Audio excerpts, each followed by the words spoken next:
Welcome back into another episode of the Spaceman 2.0 Phoenix Truth Rising Show, here to help you grow in the knowledge and wisdom of truth, and the truth will set you free.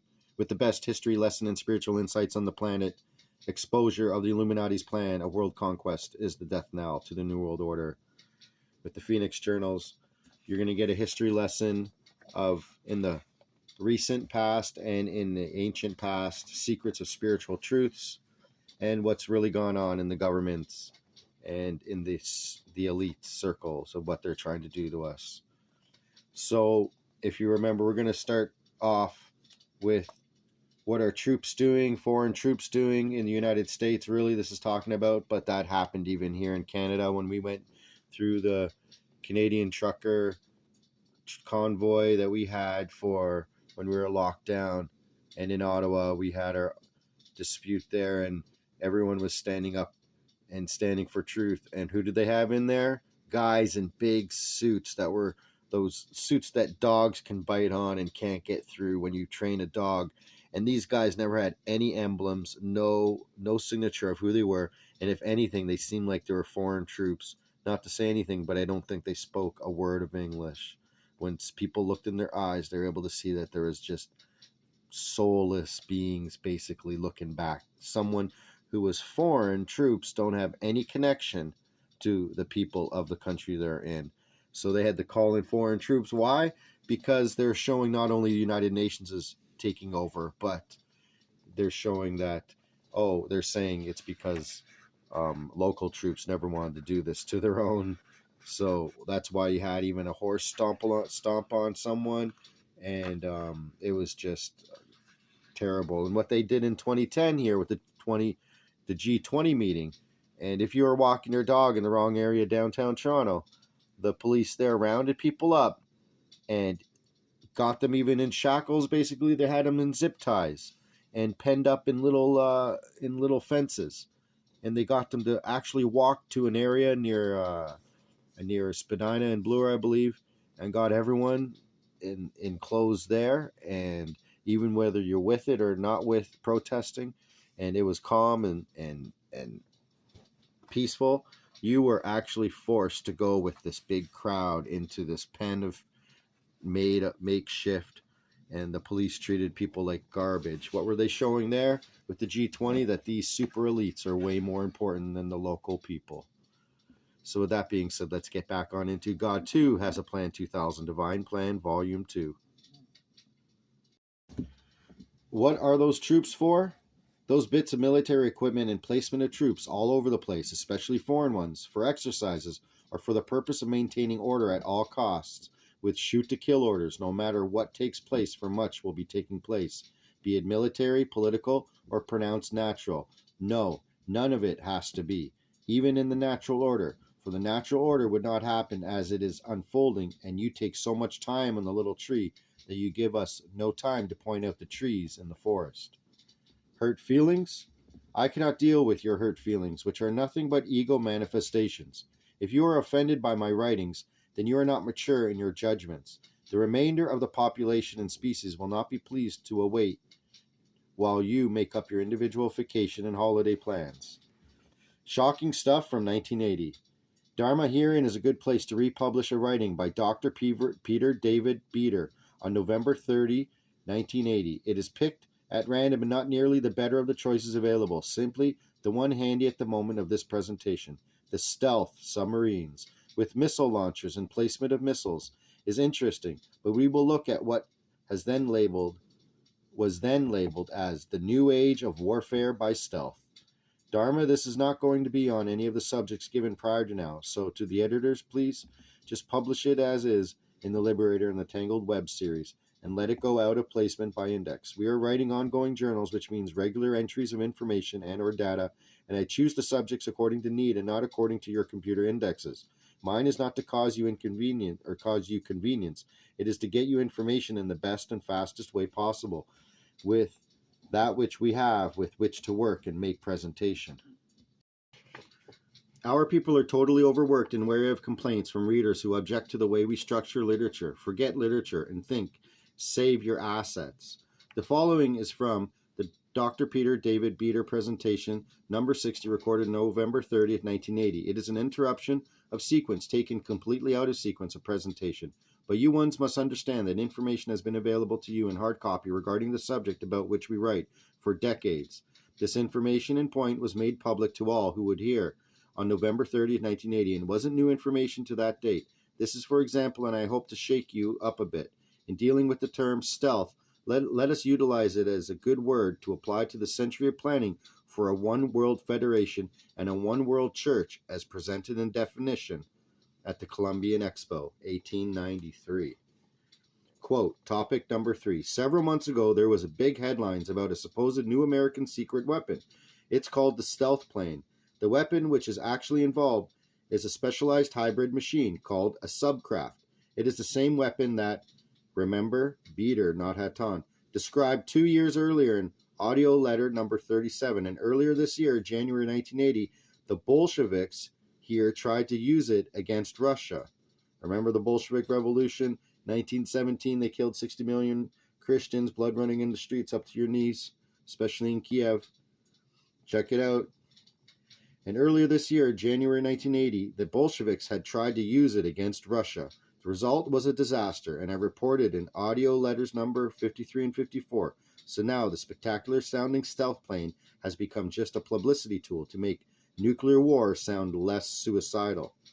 To judge by all the recent publicity, one would think that stealth is a radical new concept in warfare, but stealth, trickery, deception, and surprise have been the prime ingredients in military strategy since ancient times. And today, my friends, we live in an age of stealth. Stealth in politics, stealth in economics, and above all, stealth in weaponry in warfare. During the past 6 years or so, I have made public many secret developments in weapons and warfare. I revealed the secrets of both Russia and United States because I believe you need to know, and knowledge is power. A secret war is raging right now, and already you and I are suffering the consequences. And if it is not stopped, it will soon explode into all-out and thermonuclear war. There is only one way to stop the deadly cycle of war now underway. That way is to put an end to stealth and trickery and replace it with the truth. The truth about America's gold scandal, the truth about stealing of elections and unregulated voting machines, and the truth about a whole new age of secret weapons which are unknown to the public. The new age of stealth in warfare is everywhere today. It makes up a complete spectrum from deep beneath the sea to outer space. Now, having heard that, or what that said, remember the movie War Games with Matthew Broderick in 1984? I think it came out or in the 80s or 90s, and basically it was about him hacking into a computer and playing the game called Thermonuclear War.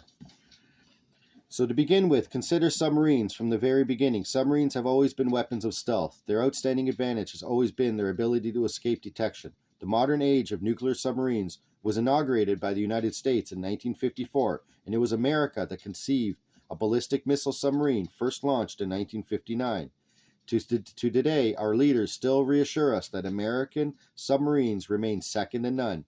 They have to admit that Russia has several times more subs than we do, but they gloss over that with stories that Russian subs are noisy or leaky, or their crews are not very smart. So in effect, they tell us, don't worry, we can handle a submarine war with Russia. There was a time when quality was in our favor, but that time is long gone. Today, the United States is losing badly in the secret war to control the world's oceans. New generations of Russian submarines are entering a new era of their own. For example, there are the new Oscar-class cruise missile submarines. These can launch cruise missiles to attack our aircraft carriers and other surface ships. They can do this while still submerged far beyond the horizon. And there are the new Alpha-class attack submarines, which are without parallel in the world. Submarines always say that a submarine's worst enemy is another submarine. And Russia's new Alpha subs are the worst enemy yet to our subs. Unlike the United States, Russia has mastered the use of titanium for submarine construction. And unlike America, Russia has big supplies of titanium for use in all kinds of new technologies, and Russia no longer sells titanium to the United States. So the new Alpha subs have double hulls of titanium, so they are now the deepest diving, fastest operational submarines on Earth. Its speed has been estimated in the West at 45 knots, but my friends, it is actually well over 60 knots. In most situations, it can actually outrun America's best torpedo, the Mark 48, and it can dive almost a mile deep to escape attack and slip away under complex ocean currents. But the biggest shock so far in Russia's submarine program took place earlier this fall of 1980. It's a submarine launched from a shipyard near Archangel on the White Sea. When Western intelligence officials got their first look at it, they could hardly believe their eyes. Traditionally, submarines have been known as boats rather than ships because of their relative smallness, but not this submarine. It's a giant, a ballistic missile submarine about the size of an American World War II aircraft carrier. Western intelligence officials are mystified as to why it is so large, but I can reveal the reason to you right now. The giant new Russian submarine, codenamed Typhoon, is another first. It's the world's first ballistic missile submarine with a reload capability. It can empty all 20 of its ballistic missile tubes at a target in war. Then it can reload the tubes with 20 more missiles carried aboard. So if need be, Russia's Typhoon sub can mount 2 nuclear attacks. Like the Alpha subs, Russia's awesome new Typhoon has a titanium hull. It's not as fast as the sleek Alpha sub, but very fast even so, and it can dive extremely deep. Meanwhile, what does the United States have to answer all that? The answer is America's new Trident missile sub. It carries 24 missiles compared to the Typhoon's 40. It's slower and cannot dive nearly as deep with its non-titanium hull, and it's also 3 years behind schedule and still slipping, and there are several reasons for that, some of which have been mentioned in the news lately. But one major reason for our crumbling Trident submarine program is not in the news. It's the widespread use of narcotics among Trident shipyard workers. Many workers are not involved, but many are, and as a result, there is a tremendous turnover in personnel. Another result is defective welds and mistakes in critical piping. When the mistakes are found, they have to be done over, sometimes more than once. And my friends, absolutely nothing is being done about it. Anti-submarine warfare. The other side of the coin is undersea warfare. In undersea warfare is anti-submarine warfare, or ASW. Lately, we have heard brave stories that there have recently been ASW breakthroughs by the United States. These are based on extremely complex computerized sonar listening networks. But as I first revealed some time ago, all new Russian submarines produce artificial noises in normal operation. That's why the new Alpha subs are thought to be so noisy. The noise is deliberate.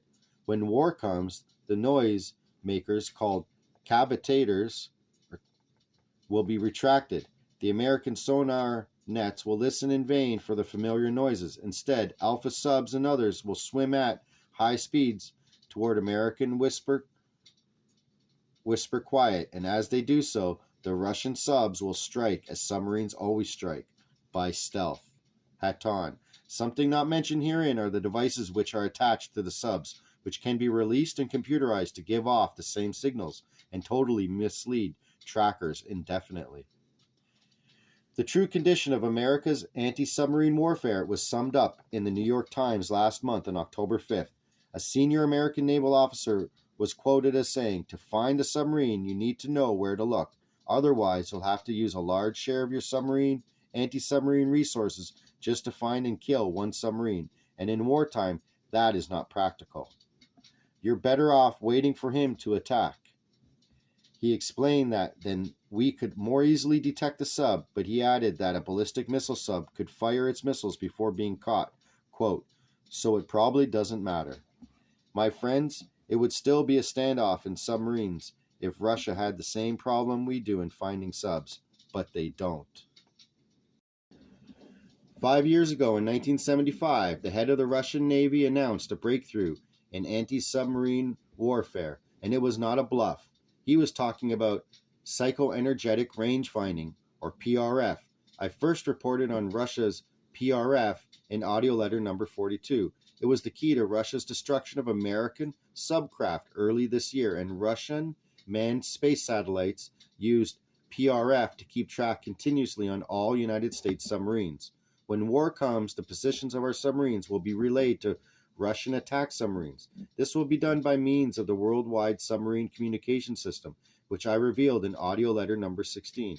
Russian attack submarines, including the new Alphas, will be vectored in toward our own ballistic missile subs. Our own subs, older and slower, will be caught by surprise and unable to escape, and without warning, Russian nuclear torpedoes will destroy our ballistic missile submarines. Subplant missiles created crisis in 1976. Subplanted missiles created crisis in 1976. When I mentioned Russia's worldwide submarine communication system in audio letter number 16, a crisis was underway. It was the underwater missile crisis in 1976. At that time, the Russian Navy was planting underwater missiles within our own territorial waters, and they were using submarines to do it. The missiles involved were small, short-range missiles with nuclear warheads. Once planted, these missiles can be launched from their own underwater resting places by satellite command, and they were planted very close to their coastal targets. The result would be zero warning time for an underwater missile attack. The missiles were planted in bays and coves along America's shoreline by a special type of submarine. This was the missile planting mini-sub, which I described in audio letter number 16. I mentioned in that tape that, quote, these special submarines are very difficult for underwater sonar detection nets to pick up because the hull is created in such a way that it absorbs sonar signals instead of reflecting them. 4 years later, we hear an echo of this concept in the so-called stealth plane. For aircraft, the treatment is to absorb radar instead of sonar, but otherwise, it's the same idea. Russia was planting underwater missiles along our shores by stealth, and our own leaders were responding with equal secrecy. HATONN. Didn't you see Red October with Sean Connery? Where do you think these outlandish stories come from? Instead of warning you, when I made these things public over 4 years ago, certain newsletter writers and others went into a frenzy. For whatever reason, they did their best to tell their readers not to listen about the missiles. They tried to say that waterproof missiles lurking underwater are impossible. Likewise, they poo-pooed the very idea of sonar-absorbing submarines. But today, we are 4 years closer to Nuclear War I, and the closer catastrophe looms over us, the more it casts its shadow. The New York Times article of last month, which I mentioned earlier, is a good example. It mentioned, quote, Soviet subs are usually coated with a material that absorbs sonar impulses. And as for the underwater missiles, listen to some words from a recent letter to the editor. It was published on September 25, 1980 in the Washington Star. The writer is Captain John E. Drame, formerly program manager of the Navy's Project Hydra. He says, quote, isn't that the name of a movie recently? We can easily waterproof missiles such as the MX and launch them from a vertical floating position. The United States Navy's Project Hydra demonstrated this launch technique with test missiles of ICBM size in the early 1960s. And a further quote, a Hydra-type missile can also be floated up from a submerged submarine to the surface and launched from there, the technique used for Soviet SLBMs. In light of these words recently published, what I first reported in the summer of 1976 becomes almost routine. The things that were reported then were well known to be feasible in intelligence circles. But out of the sheer ignorance, if nothing else, certain newsletters and organizations wanted people to ignore my writings, my warnings. Fortunately, large numbers of my listeners did not ignore those warnings. They applied heavy pressure to the Joint Chiefs of Staff, as I suggested, and action was taken for a while to defuse the crisis. In the letter to the editor I just quoted by Captain Drame, the reference to ICBM-sized missiles is interesting because a few months later I reported